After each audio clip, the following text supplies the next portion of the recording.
pagi Bapak Ibu dan saudara-saudara sekalian yang mengasihi Tuhan dan dikasihi Tuhan. Kita berjumpa pula di dalam acara doa pagi GKI Samanhudi pada tanggal 3 September 2025. Sebelum kita membaca firman Tuhan, mari kita mohon pertolongan Tuhan dengan doa. Kita berdoa. Tuhan Bapa yang di surga, kami bersyukur atas kasih anugerah Tuhan yang memberikan kesempatan kami boleh datang kepadamu untuk mendengarkan firman-Mu. Kami sungguh membutuhkan pertolongan Tuhan untuk kami dapat mengertinya, untuk kami dapat menyimpannya, untuk kami dapat melakukan di dalam hidup ini dengan pertolongan Tuhan sendiri. Terima kasih ya Bapa. Dalam nama Tuhan Yesus. Amin. Bacaan kita pada pagi hari ini diambil dari Yesaya 57 ayat 14 sampai ke 21. Saya bacakan demikian. Ada yang berkata, bukalah, bukalah, persiapkanlah jalan, angkatlah batu sandungan dari jalan umatku. Sebab beginilah firman yang maha tinggi dan yang maha mulia, yang bersemayam untuk selamanya dan kudus namanya. Aku bersemayam di tempat tinggi dan kudus, tetapi juga bersama orang yang remuk dan rendah hati, untuk menghidupkan semangat orang yang rendah hati dan menghidupkan hati yang remuk redam. Sungguh, bukan untuk selamanya aku hendak berbantah, dan bukan untuk seterusnya aku murka, supaya mereka yang patah semangat di hadapanku, akulah yang membuat napas kehidupan. Aku murka karena dosa keserakahannya. Aku menghajar dia, menyembunyikan wajahku, dan murka, tetapi ia murtad dengan menempuh jalan yang dipilih hatinya. Aku telah melihat segala jalannya itu, tetapi aku akan menyembuhkan dan menuntun dia, serta memulihkan dia dengan penghiburan. Juga pada bibir orang-orangnya yang berkabung akan Kuciptakan puji-pujian, damai dan damai sejahtera bagi mereka yang jauh dan bagi mereka yang dekat. Firman Tuhan, aku akan menyembuhkannya.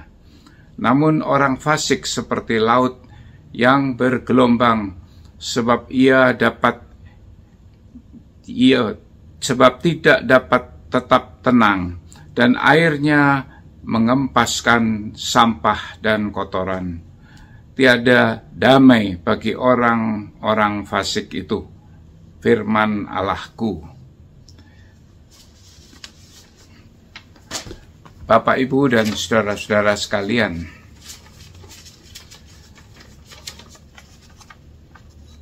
hanya sebagai ilustrasi, seorang pemuda Kristiani dengan seorang istri dan seorang anak yang sudah menikah selama 10 tahun, memiliki seorang anak berusia 7 tahun. Di dalam bekerja mereka terus seperti teman-teman yang lain, mereka berusaha untuk memberikan pertumbuhan di dalam kehidupan keluarganya.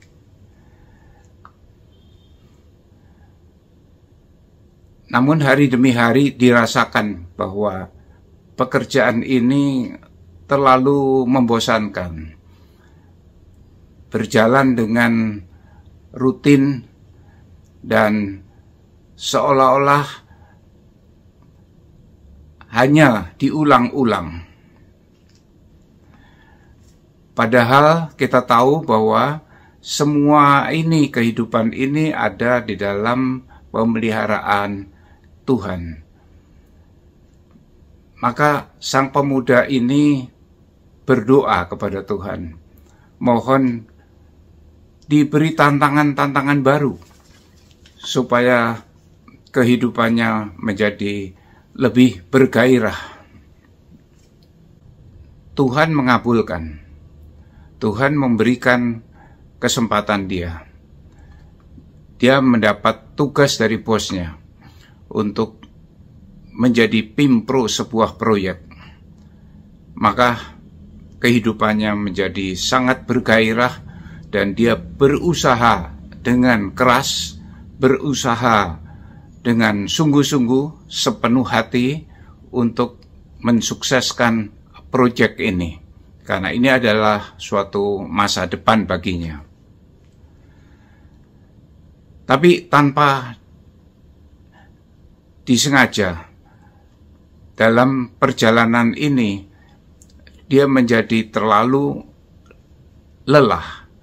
Usaha-usahanya begitu kerasnya sehingga dia merasa badannya sakit semua.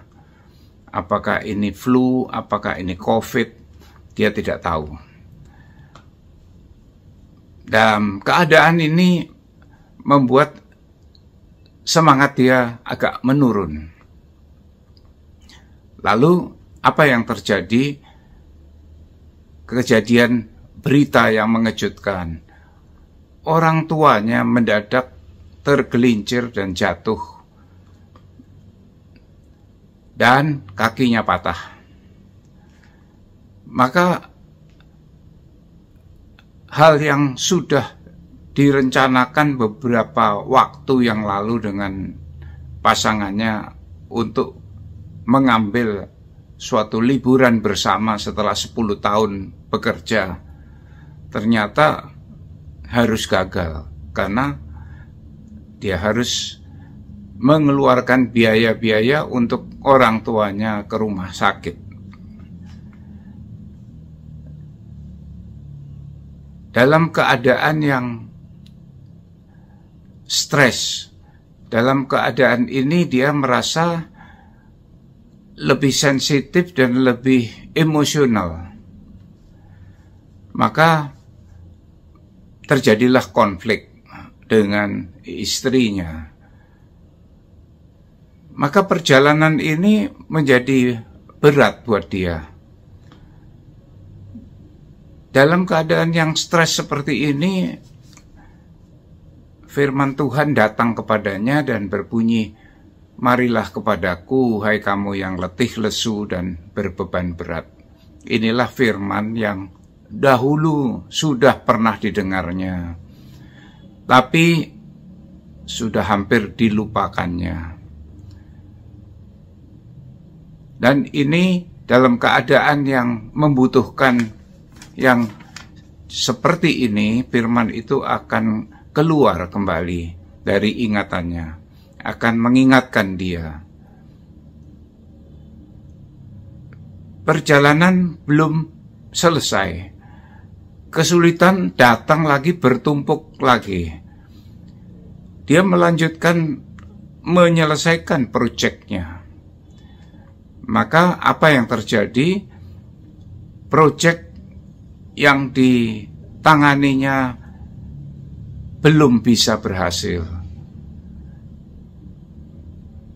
Keadaan ini menjadi makin berat karena ternyata si bos yang memberikan pekerjaan seolah-olah tidak menghargainya.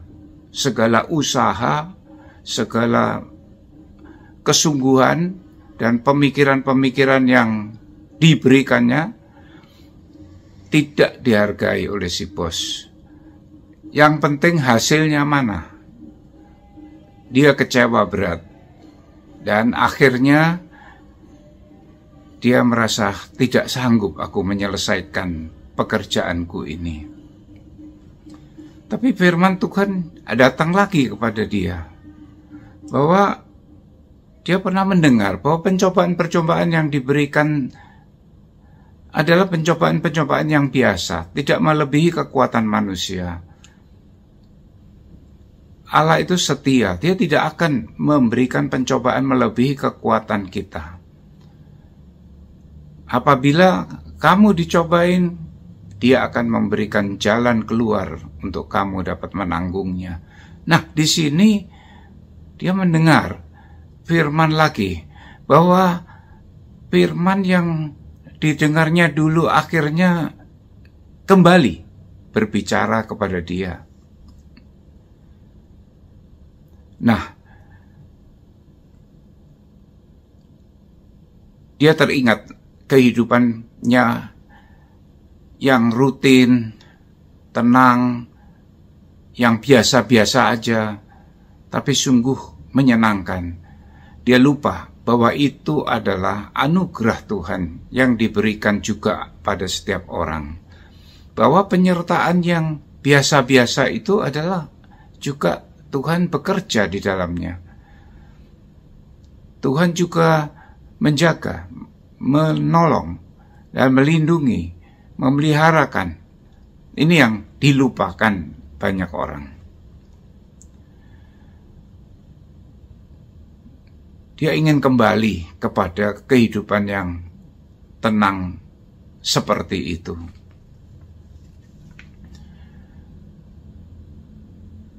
Firman Tuhan pada pagi hari ini mengingatkan kita dan mengkonfirmasi kita bahwa Allah itu memang bertahta di tempat tinggi dan di tempat yang kudus, tapi Dia juga bersama mereka yang remuk dan rendah hati. Apa artinya remuk? Seseorang yang remuk tahu bahwa hatinya hancur berkeping-keping. Rasanya sudah tidak ada harapan lagi. Rasanya dia tidak mampu lagi. Dia hanya bergantung kepada Tuhan. Dia merasa tidak mampu. Dia hanya bergantung kepada Tuhan. Lalu apa hubungannya dengan rendah hati?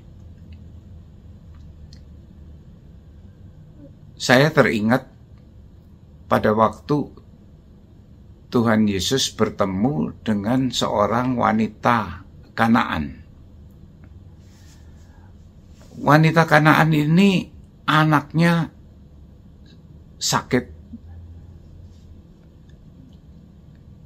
Anaknya sangat menderita karena kerasukan setan. Dia datang kepada Tuhan Yesus dan mohon pertolongannya. Lalu Tuhan mengatakan, aku diutus kepada domba-domba yang hilang untuk Bani Israel. Tidak patut mengambil roti dan memberikannya kepada anjing. Apa reaksi perempuan ini?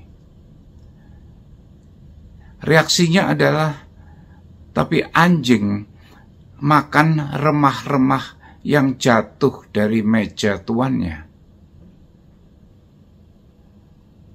Lalu Tuhan Yesus menjawab, hai ibu, besarlah imanmu, terjadilah padamu seperti yang kau kehendaki. Jadi suatu kerendahan hati yang luar biasa dari seorang wanita Kanaan, itu adalah tanda imannya kepada Tuhan. Jadi apabila kita menghadapi hal-hal yang sulit di dalam hidup ini, Tuhan sedang memproses kita untuk pertumbuhan iman kita. Datanglah kepada Tuhan dengan hati yang remuk, dengan kerendahan hati, karena itulah iman kita kepada Tuhan. Bahwa apa yang kita derita saat ini, apa yang sangat menekan kehidupan kita, Tuhan ada beserta dengan kita. Satu ayat yang indah adalah dari Yakobus 1 ayat 12. Berbahagialah orang yang bertahan dalam pencobaan, sebab apabila ia sudah tahan uji, ia akan menerima mahkota kehidupan yang dijanjikan Allah kepada orang-orang yang mengasihi Dia. Amin. Mari kita berdoa. Tuhan Bapa yang di surga, terima kasih atas kasih anugerah Tuhan yang besar. Tolonglah kami yang lemah ini, kami yang merasa tidak berdaya dan hanya bergantung kepada Tuhan saja. Kami sungguh membutuhkan pertolongan Tuhan,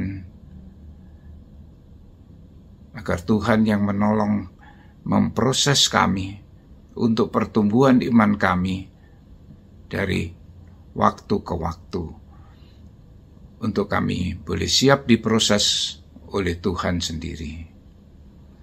Ya Bapa, kami berdoa untuk mereka yang sungguh menderita dan tidak mampu bertahan, tapi kekuasaan Tuhan, kasih Tuhan tetap ada beserta dengan mereka. Tolonglah Tuhan. Hanya di dalam nama Tuhan Yesus kami boleh berdoa dan bersyukur. Amin. Selamat berkarya. Tuhan Yesus memberkati. Bagi Bapak Ibu yang memiliki pergumulan khusus dan ingin didoakan, bisa menghubungi rekan-rekan pendeta di nomor berikut.